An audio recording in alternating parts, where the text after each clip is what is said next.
Salut tout le monde, j'espère que vous allez bien. Je suis ravie de vous retrouver aujourd'hui pour vous présenter mes lectures comics du mois d'avril, un tout petit peu du mois de mars parce que c'est vrai qu'au mois de mars j'ai pas lu beaucoup de comics, enfin j'ai pas lu beaucoup de pages de comics, donc c'est plus un update du mois d'avril. Donc j'en ai 4 à vous présenter, donc c'est parti. Le premier que j'ai lu, il s'agit de Suicide Squad, le tome 3, Discipline et Châtiment, par Adam Glass, Alex Scott, Henrik Johnson et Patrick Zirger, toujours chez Urban Comics, DC Comics. Comme dans les précédents, on suit toujours l'équipe des Suicide Squad missionnée par Amanda Waller. Il se passe toujours pas mal de choses et dans ce comics, ils vont devoir affronter pas mal d'ennemis, notamment la Veuve Rouge, si je ne me trompe pas. Donc qu'est-ce que j'ai pensé de ce comics? Eh bien, encore une fois, j'ai vraiment beaucoup aimé ce comics. Et surtout, je trouve que la fin est beaucoup mieux que les deux précédents qui étaient vraiment quasiment les mêmes et qui étaient très redondantes. Là, pour une fois, ça change. Dans ce comics, il y a de l'action quasiment tout le temps. On va dans le passé, dans le présent, on revient dans le futur. Enfin voilà, je trouve que c'est vraiment un comics, encore une fois, qui est très bien mené. Au niveau des dessins, pour tout vous avouer, j'étais un petit peu sceptique quand je l'ai acheté il y a de ça plusieurs mois. Et quand j'ai vu la couverture pour la première fois, bon, même si j'aime beaucoup cette couverture, c'est vrai que je m'étais dit à ce moment-là que ça ne ressemblait pas au premier et au second tome, et effectivement la majorité des dessinateurs ont changé à partir de ce troisième tome là. Le seul qui reste c'est Fernando Danino et les autres ont changé, mais au final vraiment je suis toujours fan des dessins, vraiment. C'est juste le tome 4 que j'ai acheté récemment, je suis un peu moins fan des dessins de Harley Quinn que je trouve un petit peu vulgaire. Bref, je ne sais pas ce que vous en pensez, n'hésitez pas à me le faire savoir en commentaire. Donc voilà quelques planches.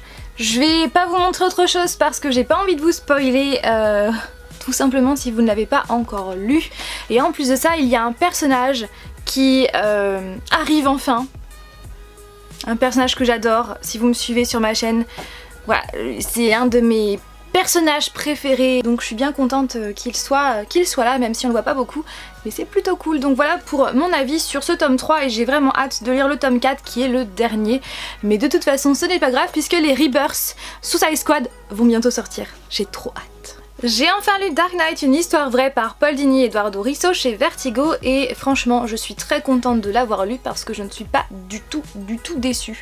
Donc de quoi ça parle? Eh bien c'est un récit complet où Paul Dini à travers des dessins va expliquer, va raconter son passé, donc c'est un petit peu une autobiographie. Donc cette histoire va vraiment tourner autour d'un événement tragique qui lui est arrivé, puisqu'en fait, donc bien évidemment le début du comics va commencer quand il était plus jeune et après on va vite arriver à cet événement, puisque lors d'une soirée qui s'est pas très bien déroulée, il va rentrer chez lui à pied, sauf que là sa route va croiser deux agresseurs qui vont l'agresser, mais violemment. Très violemment, à tel point qu'il va avoir une partie de son visage complètement broyée. Et à partir de cet événement, il va remettre sa vie complètement en question, que ce soit sa famille, que ce soit son travail, que ce soit tout. Voilà, il va vraiment se remettre en question et il va essayer de se reconstruire grâce à ses personnages préférés, ou plutôt à son personnage préféré, Batman. Parce que oui, on voit aussi dans ce récit des personnages, voilà, on voit Batman, on voit le Joker, on voit le Pingouin, on voit l'Épouvantail, bref, on voit tous ces personnages là qui font partie de ce récit pour montrer justement l'impact que tous ces personnages là ont eu dans sa vie et dans sa reconstruction après cet événement. Et franchement j'ai trouvé ce récit très touchant, mais très touchant et très bien raconté. J'ai vraiment beaucoup aimé voilà, la façon dont il a raconté cette histoire, les dessins qui sont vraiment très bien faits. J'ai beaucoup aimé la colorimétrie dans les tons pâle, voilà, je suis vraiment très fan de ce comics. Et ce qui est bien, voilà, c'est que les super-héros sont quand même là, voilà.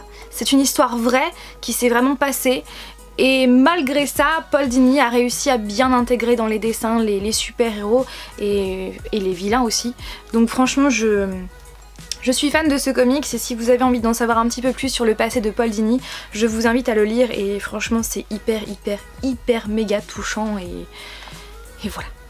Ensuite, je vais passer à un personnage en particulier, je n'ai pas mis ce t-shirt pour rien, il s'agit de Deadpool. Parce que oui, ce mois-ci j'ai lu Deadpool, l'art de la guerre par Peter David et Scott Koblish, toujours chez Marvel. Donc ce livre-là, je l'avais acheté lors de la Comic Con à Paris, puisqu'il me semble qu'il était sorti en avant-première. Ou peut-être pas, peut-être que je dis une bêtise, enfin bref, je l'ai acheté là-bas.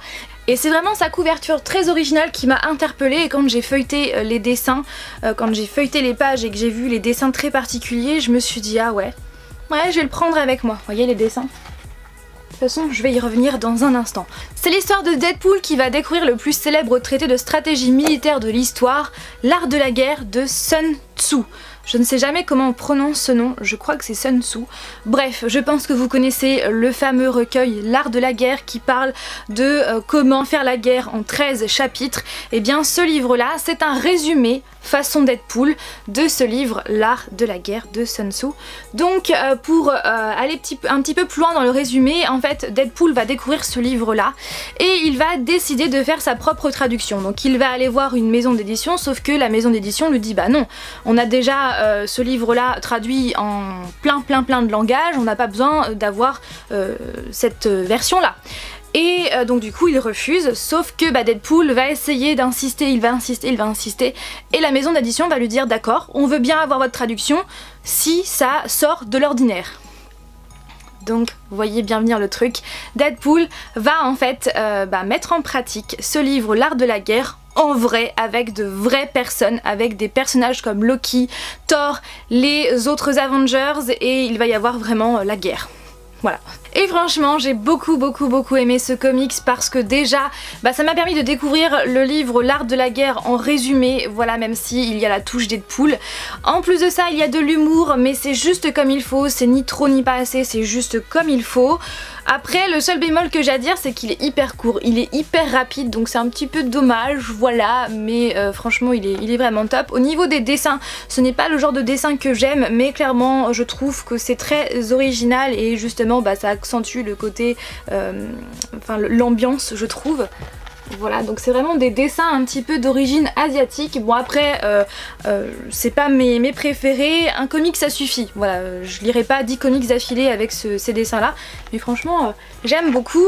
Et aussi ce que j'ai beaucoup aimé, c'est qu'il n'y a pas que Deadpool dans ce comics, on retrouve aussi les autres personnages Marvel, une très grande partie des personnages Marvel, que ce soit Loki, les Avengers, il y a les 4 Fantastiques, voilà, j'ai vraiment aimé voilà, cette partie là et franchement je vous le conseille si vous avez envie d'avoir un résumé de l'art de la guerre de Sun Tzu façon Deadpool, et bien franchement vous allez pas être déçus. Et je vais terminer avec Doctor Strange de J.M. Straczynski, Sarah Barnes et Brandon Peterson, donc c'est le début et la fin, donc dans la collection Marvel Dark de chez Panini Comics.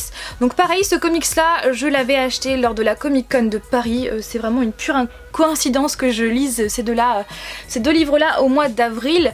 Donc pour faire un petit peu court, donc c'est une réadaptation, si je ne dis pas de bêtises, voilà, c'est une réinterprétation voilà, des origines du Doctor Strange qui est paru donc en 2004 sous la forme d'une mini-série dans la collection Marvel Knight. Voilà, pour petite information. Donc pour ma part, c'est mon premier comics Doctor Strange et je voulais absolument lire ce comics parce que j'avais beaucoup aimé le film Doctor Strange qui est sorti l'année dernière. Et ce comics là est sorti justement au moment de la sortie du film au cinéma. Donc de quoi ça parle? Eh bien on va vraiment retrouver les origines du Doctor Strange, comment Stephen Strange est devenu le Doctor Strange. Donc pour un petit peu, je vais essayer de vous parler de l'histoire sans vous spoiler. On retrouve vraiment les origines du Doctor Strange, comment Stephen Strange, le chirurgien, est devenu le super-héros Doctor Strange. Donc au début de l'histoire, enfin pas vraiment au début parce que j'ai pas envie de vous spoiler, mais en gros donc Stephen qui est chirurgien, il mène sa vie de chirurgien et un jour, donc il s'est passé pas mal de choses, mais bon j'ai pas envie de tout vous spoiler. Le truc c'est qu'un jour il va avoir un grave accident de ski qui va l'emmener à l'hôpital puisqu'il va se retrouver en 1000 morceaux et notamment ses mains qui vont se retrouver littéralement broyées. Et donc le chirurgien qui est en charge de lui, il va essayer, enfin il va lui dire texto qu'il va pouvoir retrouver que 60% de sa mobilité, de sa dextérité, de ses mains. Sauf que lui il est chirurgien et qui dit chirurgien dit besoin de ses mains, c'est obligé. Donc à partir de là il va essayer de trouver un chirurgien qui soit capable de lui faire retrouver toute sa mobilité, sauf qu'il va aller d'échec en échec jusqu'à un moment où jusqu'au moment où il va découvrir des personnes qui vont lui faire comprendre qu'il est l'élu et qu'il peut devenir guérisseur. Voilà, je vais pas essayer de trop rentrer dans les détails, mais voilà en gros l'histoire, et franchement pour ma part j'ai bien aimé ce comics qui est vraiment bien mené, parce que voilà il y a de l'action, on comprend, il n'y a pas de souci, même si vous êtes novice chez Doctor Strange, et bien vous n'allez pas du tout être perdu et vous n'allez pas être déçu non plus. Pour ma part le gros point négatif c'est le rythme.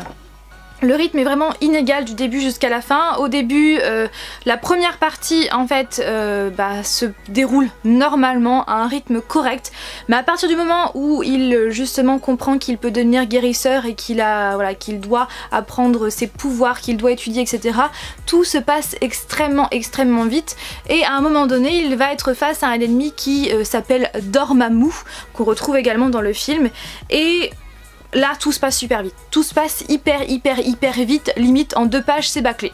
Voilà, donc c'est ça que j'ai un petit peu pas vraiment aimé, c'est vraiment le rythme. Au départ c'est normal et après tout se passe trop rapidement, et c'est, pour moi je trouve que la fin est bâclée, clairement.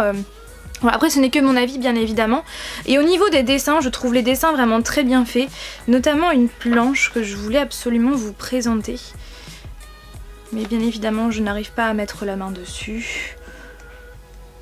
Je n'arrive pas... Vous voyez cette planche là, à un moment il y a 2 personnes qui se battent, et ici vous voyez c'est un petit peu flou, comme pour faire un effet de ralenti. Et franchement je trouve que les dessins, enfin les planches sont vraiment superbement bien réalisées. Je suis fan des dessins et des planches, et aussi du scénario, mais vraiment le gros point négatif de ce comics c'est le rythme qui est vraiment inégal, et la fin qui est vraiment bâclée. Mais sinon en somme j'ai bien aimé l'histoire. Donc j'espère vraiment que cette vidéo vous a plu. Comme toujours n'hésitez pas à réagir en commentaire, à me donner vos avis. Et voilà, sur ce je vous fais tout plein de bisous, et je vous dis donc à dimanche prochain pour une nouvelle vidéo. Bye! Ou peut-être à vendredi.